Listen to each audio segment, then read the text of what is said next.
When this scheme was disclosed to the Helvetii by informers, they, according to their custom, compelled all Geterics to plead his cause in chains. It was the law that the penalty of being burned by fire should await him if condemned.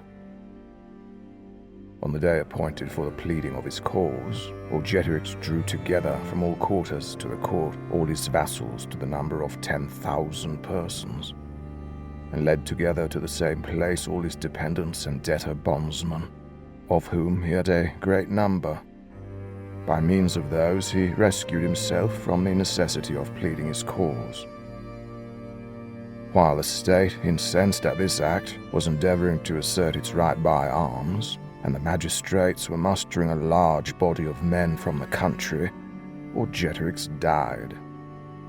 And there is not wanting a suspicion, as the Helvetii think, of his having committed suicide. After his death, the Helvetii nevertheless attempted to do that which they had resolved on, namely to go forth from their territories. When they thought that they were at length prepared for this undertaking, they set fire to all their towns, in number about 12, to their villages about 400, and to the private dwellings that remained. They burn up all the corn, except what they intend to carry with them, that after destroying the hope of a return home, they might be the more ready for undergoing all dangers. They order everyone to carry forth from home for himself provisions for 3 months, ready ground. They persuade the Rorici and the Tulingi and the Latobrigi, their neighbours, to adopt the same plan, and after burning down their towns and villages to set out with them. And they admit to their party and unite to themselves as confederates the Boii, who had dwelt on the other side of the Rhine, and had crossed over into the Norican territory and assaulted Noria.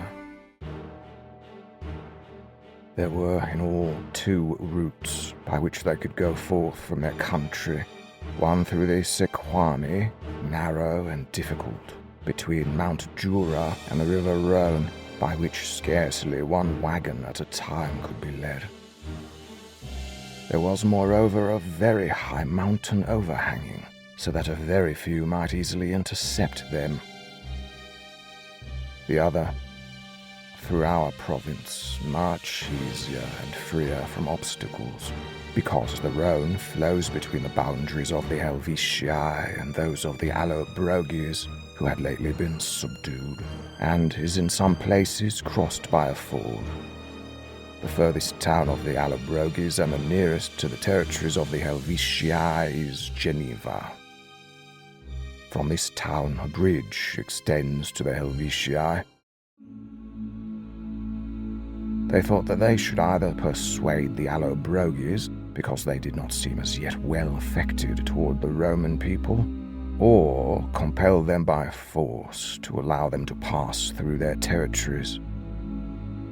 Having provided everything for the expedition, they appoint a day on which they should all meet on the bank of the Rhone. This day was the 5th before the calends of April, in the consulship of Lucius Piso and Aulus Gabinius.